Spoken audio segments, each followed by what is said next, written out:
so good, girl, I swore you went to college. 100K deposits, vacations in the tropics. Everybody know it ain't tricking if you got it. And you ain't never, ever gotta go in your wallet. Long as I got rubber band banks in my pocket. 5'6", rides with rims and a body kit. You ain't gotta downgrade, you can get what I get. My chick can have what she want. And go and let it stomp for any bag she want. I know you ain't never had a man like that to buy you anything your heart desire like that. Yeah, I want your body, need your body. Long as you got me, you won't need no. Alright, that's it for me. Next time you hear the sound of my voice will be for the evening's community bulletin board coming up at 6:30. It's time to join Alian with this evening's edition of the Evening News.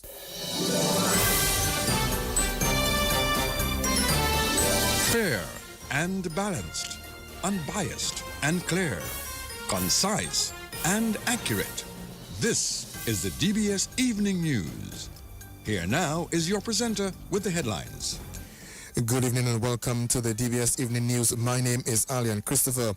In the headlines, Director of Trade has urged Dominicans to remain patient and take measures to mitigate the impact of rising petroleum prices. From the region, Bahamas is reporting moderate economic growth despite inflation and rising oil prices. And internationally, Spirit Airlines has laid off more than 4,850 people. These are the headlines. The details of the news when we return. DBS Radio on the go. www.dbcradio.net. Click the play button at the top and you're good to go with the nation station, DBS Radio. DBS News. Welcome back to the Evening News. Director of Trade Marthan Walters has urged Dominicans to remain patient and take measures to mitigate the impact of rising petroleum prices. As of today, motorists in Dominica are paying higher prices for these products as a result of the ongoing conflict between Iran and the United States. Walters also advised bus drivers to follow the appropriate procedures if they need to raise bus fares. On Tuesday, May 5th, 2026, the prices of petroleum products, that is, gasoline, high sulfur diesel or HSD, ultra low sulfur diesel or ULSD, and kerosene were regulated and announced as follows. Gasoline 1798, HSD 1923, kerosene 1821, ULSD 2053. These prices, which have increased by 26.7%, 33.87%, 23.33%, and 38.7% respectively since the last price change, are premised upon geopolitical tensions, refining limitations, reduction in crude oil outputs globally, strong consumer demand, and disruptions of supply routes, all of which are the outcomes of the ongoing war between the U.S. Israel against Iran. The increased prices are not unique to Dominica. It's a global reality. And here in our region, we have CARICOM member states with similar price parameters. That is, similar prices for those very same products. The public is urged to be patient as we navigate the fallouts of this war together. There are actions which we can take to reduce or limit the impact of those prices on ourselves. We can carpool. We can also be a bit more prudent with our movements. We can also limit the use of electricity in our homes to that which is absolutely needed. All these will support our economic efforts, which are beneficial to our pockets. Where the increase in bus fares are concerned, of course, the drivers are reminded that fare increases are not unilateral and should begin with a formal letter to the Transport Board, which decides on the issuing of revised bus or taxi fares. Together, with prerequisite patience and wise personal choices, we can, of course, overcome this. And that is Director of Trade, Mathan Walters.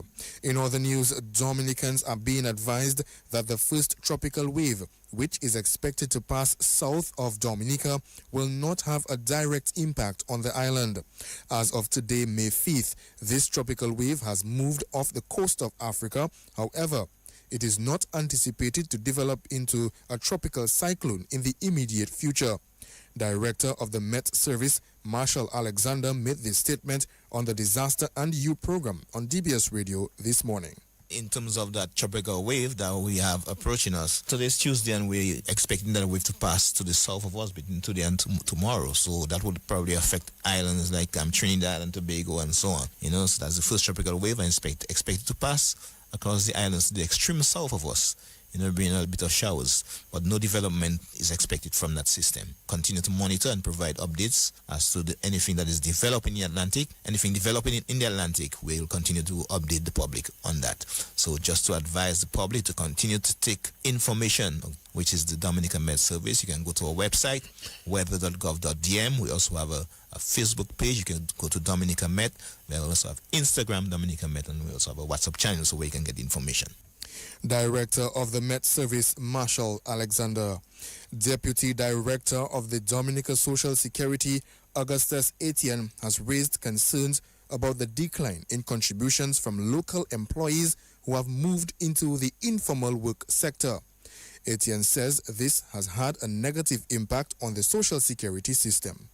The particular concern, the particular focus for us is those who are now called platform workers, digital workers, online workers, those persons who stop working in the formal sector where you know that they're physically located at DBS or at Social Security or at Dominica Grammar School, wherever, or you cannot see them on the roadside selling or the bus drivers driving the bus. They are at their homes.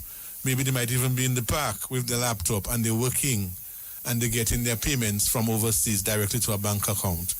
And these people, because they would have been part of the system initially, when they move into that online work, and they discontinue their payments to the system, it is depriving the system of contributions that it should be getting because they are still engaged in employment, in work for pay. And because they have some contributions in the system, we have an obligation, we have a commitment to them because the contributions that they've made before they went into informal sector may already give them entitlement to a benefit. So the discontinuation of their contribution payments can in fact jeopardize the system by denying the system of getting contributions that it should be getting while they continue to do that work. Etienne also encouraged those workers to take advantage of the Dominica Social Security. And the person who has never worked before and maybe just started working, even if they were never registered previously, once they start working for pay, it is necessary for them to get on board because sometimes something will happen to them when they will not be able to continue working and they will need to have access to income. Their participation in the program, paying contributions when they are working as they are earning, will give them entitlement, will give them access to those benefits at that future time when those events will happen to them. That's the Deputy Director of the Dominica Social Security, Augustus Etienne. Parliamentary Representative for Portsmouth, Fenella Wenham Shepherd, has expressed satisfaction with the 15th edition of Jazz and Creole at Fort Shirley in the Cabrits National Park. The event featured main acts reggae singer Taurus Riley and the Manhattans of the United States. The Portsmouth MP says the Dominican public responded to the event in a special way this year. Jazz and Creole number 15 was a great success. This year we saw a bit more of the fringe events happening in the northern space, and I want to commend the organizers, the various organizers of these events. We saw collaborations, and that was great.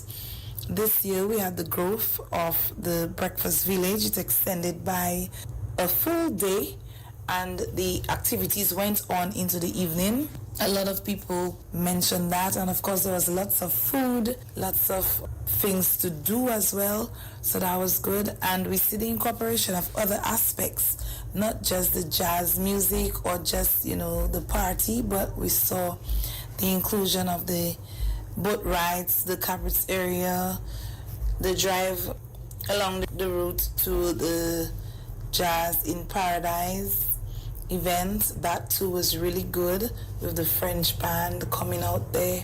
That a lot of people enjoyed that, and we just want to already encourage patrons to come out next year. We saw a growth in the crowd as well. We had a mixed crowd in the sense that we could see a number of visitors, amongst us, the local community. I think this augurs well for the advancement of the festival itself. Parliamentary Representative for Portsmouth, Fenella Wenham Shepherd. The Dominica Association of Teachers is set to host the finals of the 2026 Spelling Bee competition this week. Public Relations Officer for the Dominica Association of Teachers, Juanita Carbon, says third form students from secondary schools across Dominica will compete in the finals, followed by a highly anticipated Champ of the Champs segment for primary school students. On Wednesday, 6 May from 9 a.m., we will see third form students of secondary schools on island do battle. Also on Wednesday, from 12 noon, 13 primary school students will vie for the title of Champ of the Champs. These students were the top individual spellers from the preliminary rounds of the competition. They are Dimitri Benjamin and Amelia John Baptist from Lighthouse Christian Academy, Zion Phillip and Kenan Winston from the St. Mary's Primary, Kaylan KB and Jarlene Valmont from Sineku Primary, Darella Sele and Malicia Richards from St. Luke's Primary, Nyla Stevenson from Jubla Primary, Jasmine Jolly from the Christian Union Primary, Felicia Euseb from Salisbury Primary, Isaiah Burnett from the Newtown Primary, and Asmon Hamlet from the Kulibi Street Primary. Public Relations Officer for the Dominica Association of Teachers, Juanita Carbon. She also says that the competition continues on Thursday with the finals for primary schools. On Thursday, 7th May from 9 a.m., the grand finals for the primary schools will take place. The schools competing are Lighthouse Christian Academy, Sineku Primary, Jubla Primary, St. Luke's Primary, St. Mary's Primary, and the Salisbury Primary Schools. All competitions will be held at the Public Service Union Building on Valley Road. The Dominica Association of Teachers wishes all students the very best during these competitions. Public Relations Officer for the Dominica Association of Teachers, Juanita Carbon. Miss Dominica Denisha Euseb says she is preparing for her first regional pageant in St. Kitts. She says her team also intends to assist in recovery efforts in Castlebrose following damage caused by a trough system in late April. Well, as of now, I'm just doing my duties. I have a lot of things planned. I have a collaboration with St. Nicholas. I want to raise funds, especially for the road that collapsed. The road to the shelter collapsed during the flooding that occurred last weekend. The road to the shelter in Castlebrose, that's where they're located. Yes, so it collapsed, so I would like to raise funds to help rebuild that road to the shelter. Well, as of now, we're in the process of, putting ideas together of what approach we're going to take to raise funds towards that. As of now, I am just preparing for my next pageant, which is in St. Kitts, yes, Caribbean Culture Queen pageant, and I'm really looking forward to representing my country on the regional platform. Actually on August Monday, yes, in St. Kitts, first regional pageant. And that is Miss Dominica Denisha Euseb. Dominica is to host Culinary Week in the month of July. Chief Executive Officer of the Discover Dominica Authority, Marva Williams, says the various dishes prepared in Dominica will be on display during Culinary Week. We've had something like that before. We're going to elaborate on it a bit, and it's really going after that niche of people who are into the foodies, who love food, and getting families to come down and solo travelers and even couples to come and enjoy Dominica in a different light, to eat our food. We eat what we grow. All that speaks to our sustainability, and it is also geared towards promoting health and wellness in Dominica, healthy eating and so on. So you'll hear about that a bit more. Chief Executive Officer of the Discover Dominica Authority, Marva Williams. Chairman of the Public Works Corporation, Titus Francis, says Public Works could have an asphalt plant at its disposal. He says the corporation will also have an excavator soon. He says this will help enhance Public Works, which was challenged in the past because of financial constraints. You know, we have some little hiccups from time to time, but generally nothing about 2 weeks without pay and those kind of things. So we're doing well. We have a couple projects trying to work out. We completed one in Jobert and Wesley. It took a long time, but we just completed it, and we have 2 projects now to begin implementation as of Tuesday. And both of those are farm access roads in the Layu Park area. Sometimes you carry some baggage with you, even if you throw it behind, but people still think you have it.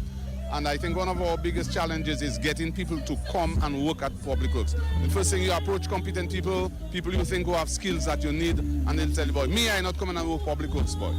You know, that kind of thing. But we're trying our best to bring in people. There's some good things happening, I mean, for us in the future. We've made a bold move. I mean, I've been around Public Works as chairman since 2014. And but when I got in there, we never had an excavator. So we made a bold move. We've purchased an excavator. It has already been shipped. And for a Public Works entity, those are the things you need to help you move forward. So we move in, we're making those bold moves, and they come as sacrifices as well. So we get in there. It's going to take some time. We're looking forward to probably an asphalt plant that will help in the road maintenance, government road maintenance project and so on. And that seems to be in the making. I am convinced, and I will say openly, no government can operate without a Public Works, no matter what you call it. You cannot operate. You can have all your private owners, private equipment owners, but government itself must have an entity it can call on. Chairman of the Public Works Corporation, Titus Francis. That's a wrap on the local news. Stay tuned for news from the region and the world. Up next. DBS Radio on the go. www.dbcradio.net. Click the play button at the top and you're good to go with the nation station, DBS Radio. DBS News. Now for news from the region. The Bahamas economy has seen moderate growth for the first quarter of 2026 when compared to last year. This is according to the latest economic outlook revealed in the central bank's quarterly report. Governor of the Central Bank of Bahamas, John Roll, also notes that inflation rate continues to be a challenge as the war in the Middle East caused a new spike in oil prices. Heading into 2026, downside economic risk further increased as the war in the Middle East caused a new spike in oil prices. As to tourism, estimated inflows grew at a healthy pace during the first quarter with a stronger stopover earnings boost than in the first quarter of 2025. Alongside a rebound in visitor volumes, indications are that room rate pricing appreciated for both hotels and vacation rentals. A dominant factor was significantly accelerated non-U.S. stopover visitor growth compared to 2025, benefiting from airlift boosts, particularly from Canada. Progressing beyond the first quarter, the central bank's assessment of online booking trends estimates further stopover earnings boost over the next few months based on anticipated higher prices, albeit the volume of stopover traffic could be slightly lower, in line with softened prospects in the U.S. segment and greater negative strain on U.S. consumer confidence from ongoing wars and trade policy developments. Governor of the Central Bank of Bahamas, John Roll. And internationally, Spirit Airlines has reported laying off more than 4,850 people in Florida, including more than 3,260 in Broward and Miami-Dade counties, records show. The failed ultra-low-cost airline filed the layoff notices on Monday with the Florida Commerce, the state's lead agency for workforce. Spirit Airlines has suffered more than $2.5 billion in losses since 2020 and filed for bankruptcy in 2024 and 2025 before a last-minute $500 million government bailout proposal failed. Two former Spirit employees were both dealing with the devastation of sudden job loss on Tuesday at an employment office in Broward South. It was devastating that it was taken from us. I did not lose my job. I didn't give it up. And moving forward, it's hard to see me doing anything different. It's super emotional to be here, seeing all my coworkers that we've been together for so long, and now we're together in the unemployment office. But so far, this course has been really good. It's been interesting to find out how many things have changed, and I think that coming here is going to help us. And that's two former Spirit employees at an employment office in Broward South. That's news. Stay tuned for this evening's Sport Report. Covering the nation and beyond, DBS Sports Report.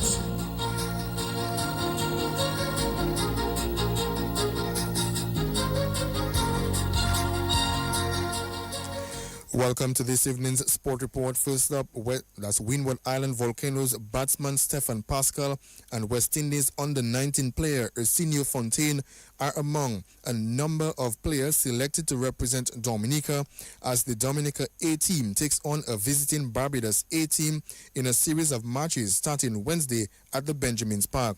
Dominica will play 2 T20 matches and a 3-day match. The T20 series will get underway on Wednesday. The Dominica team will feature Arsenio Fontaine, Luvio Charles, Joel Dura, Kester Lestrade, Yawani Regis, Edmund Morency, Jason Alexander, Stephen Pascal, Neo Davis, Malachi Xavier, Tyrese Leblanc, Jason Vidal, Shekwan Toussaint, Darin Toussaint, Cassidy Larocque, and Jelani Joseph. Meantime, coach Phoenix Thomas says this is an opportunity for a number of Dominican cricketers to showcase their talents. Basically, what we want to see is development. As you said, rightly said, it's not just about winning. However, we would love to win because Barbados is coming down with a very strong unit. Barbados is a very competitive cricketing nation, country. So what we want to do is to show that after under-19, there's continuation for all cricketers. And what the team that we selected is people who have graduated from the academy. So most times after under-19 cricket, if you cannot break into the senior team, you almost want to give up if you're not really determined. So this under-23 program that we're looking to push forward, and maybe would like it to not just stretch to Barbados, but maybe the other countries as well, because as you rightly said, we're playing a 3-day game. That's just 1 day short of the 4-day cricket. So guys can actually get a feeling of what playing cricket for 4 days feel like. So our goal, our motive is to push the guys as much as possible, to let them challenge Barbados as much as possible, and at the end of it, that we could see some continued development from where they left off at under-19 cricket. So we're very proud of the guys that we have. We have a very good group. We've had some training outdoors. And we've seen some very competitive training sessions. So we would like them to take that into the games and ensure that Dominica is well represented at that stage. And as you say, it's an academy continuation program. So the coaching staff, myself, Rick Azemi, Vincent Louis, Sam Kernan, we've worked diligently to ensure that these guys are prepared properly and that they go out there to challenge. Cricket Academy coach Phoenix Thomas. The Barbados team will feature some players who have already had some first-class experience at the West Indies under-19 team, and under their belt, the hard-hitting Sheehan Brathwaite, one of the star players from Dominica's Dream 11 T10 tournament, is in the team. West Indies under-19 player Joshua Dawn, Zachary Carter, and Nathan Seeley are also included in the team. The Barbados team is being coached by former West Indies player Suleiman Ben. A historic day for basketball as Dominica has been grouped with Guyana, Turks and Caicos Islands, Antigua and Bermuda as Dominica gets set to participate for the first time ever at the FIBA AmeriCup Caribbean pre-qualifiers. The tournament is slated for July 4th in Guyana, and DABA Vice President Yannick Regis says this is a major development for Dominica's basketball. This tournament is a FIBA official tournament for the Caribbean, where 10 countries will be competing for 2 spots, because there are 2 zones. There's Group A and Group B. The top team from each group will advance to the next leg of qualifiers for the AmeriCup. This is a great move for Dominica, a huge step forward for Dominican basketball, because this is the first time that Dominica will participate in a FIBA official tournament as a senior team. This is the second time as a official country. We went in 2016 as a youth team, but this is the first time that we're going as a senior team. And this was amazing for Dominica basketball, and we definitely needed support from all partners, government, DOC, as we look to take back Dominica basketball to the next level. We ended up in a group with Guyana, Dominica, Turks and Caicos, Antigua and Bermuda, and Bermuda. It's a huge motivator for our young players in Dominica and for players on a whole, that there is a chance that they can go to different countries and represent Dominica on a FIBA level, not just a sweat, not just Massac. You know, this is something that can change the game. Regis says a team will be selected this week.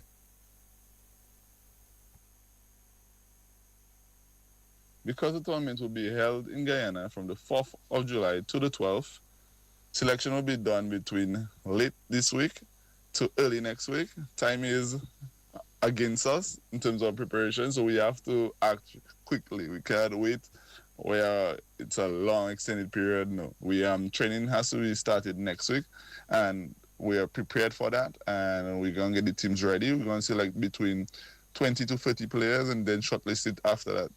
Bring it down to 12, where we can really have a team that can develop chemistry, that can build upon 2 months of solid training.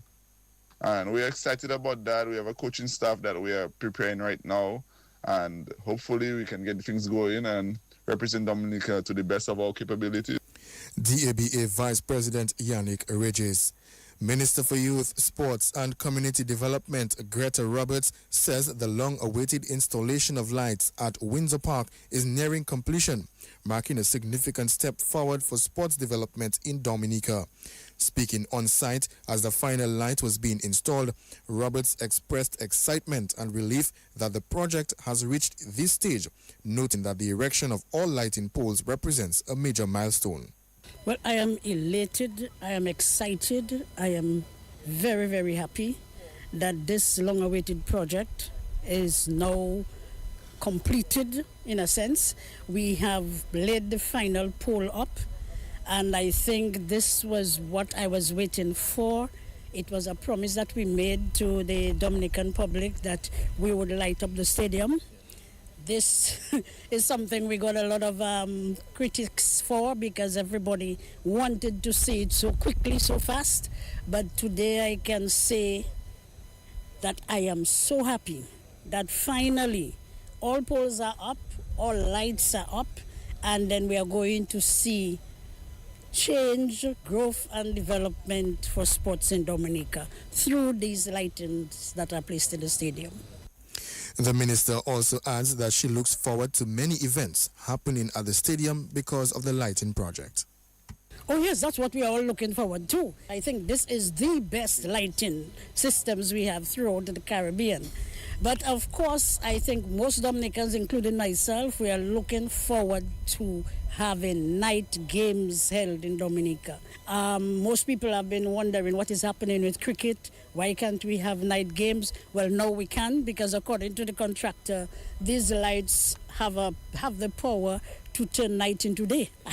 So let us see what happens. But really and truly, with all the systems that are up now, we should be able to see that. We have already gotten invitations from Cricket Association that they would like to see some games held in Dominica next year. Of course, we were always looking forward to the completion of this, so now we can at least start to communicate on that. We will see the games with not only cricket, football as well, but even more so outside of sports. We can look at independence celebrations. Because, you know, before, because of the lighting, we had to put the ceremony towards the afternoon so we can have some light. But now we have daylight in the night. I think we can have a nice little ceremony. Apart from that, Creole Festival, so many things can happen. So we are just looking forward to many events taking place in the stadium because of the lighting today. Minister for Youth, Sports and Community Development, Greta Roberts. Somerset Sports Club has made the road to recovery for one of its members a little easier with a significant cash presentation on the weekend. Former national under-15 football captain and Somerset member Chance Marshall, who was the victim of a serious motor vehicle accident last year, was the recipient of some much-needed assistance to meet his medical expenses. Somerset Club president is Ambrose Sylvester. But as you said, he had this unfortunate accident, and we recognize, of course, that medical expenses are exceptionally high. So we decided to, for some time now we have been contemplating that, and we decided to put it before the general body and ask members to contribute towards a fund to assist him with his medical expenses. Of course, some members contributed, but we also have, following our 50th anniversary celebrations, we also have a community development and social enhancement fund that the club uses to assist cases of that nature, whether you're a member or non-member. But again, being a member makes it more significant. So we had the support of some members of the club, and then we complemented it with some resources from the Community Development and Social Investment Fund. So we presented him with a cash donation on Saturday. We also spent some time with him, trying to cheer him up, giving him some moral support, and also gave him a fruit basket. I think both he and his father were very happy and, commended us for taking this initiative to support him. That is Somerset Club President Ambrose Sylvester. National beach volleyballer Adicia Burton says her team gave a good account of themselves at the ECVA Beach Volleyball Championships in St. Lucia on the weekend. The team of Burton and Joni Pascal secured a bronze medal at the event. I think this result is definitely testament to the hard work and sacrifice that we've put in over the last 2 months. There's, of course, been a lot of effort on both of our parts, and as well as the coaches. And I think this is a result that we have been continuously working towards, and we have accomplished it at this tournament. Okay, so how does this bronze medal performance help shape your preparation for future regional and international tournaments? As a new team, it was definitely an eye-opening experience. Of course, we've gained a lot of exposure playing against past players who have been together for quite a while. And so it was definitely a new experience, and it's something that I definitely believe will help build ourselves as well as our characters on the court. National beach volleyballer Adicia Burton, the men's team of Jan Flora and Mervyn Mingo also won bronze at the event. The other men's team of Taj John Jules and Jaden Robinson made it to the quarter-finals. Well, that's a wrap on this evening's Sport Report. I've been the presenter of both news and sports, Alian Christopher. On behalf of the entire news and sports department and our links person, Joseph Fadul, I'm saying good evening. You top quality service over any other for live streaming of funerals. Call us today at 448-3282.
Good evening and welcome to this evening's edition of the DBS Radio Community Bulletin Board. It is the 5th day of May 2026. We begin with this evening's edition of the DBS Radio Death Announcements.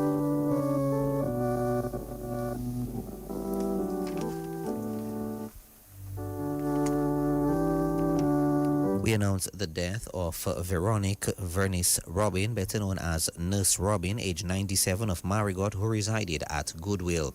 She died on Saturday, the 25th of April, 2026. The funeral arrangements for the late Veronique Vernice Robin, better known as Nurse Robin of Marigot, who resided at Goodwill,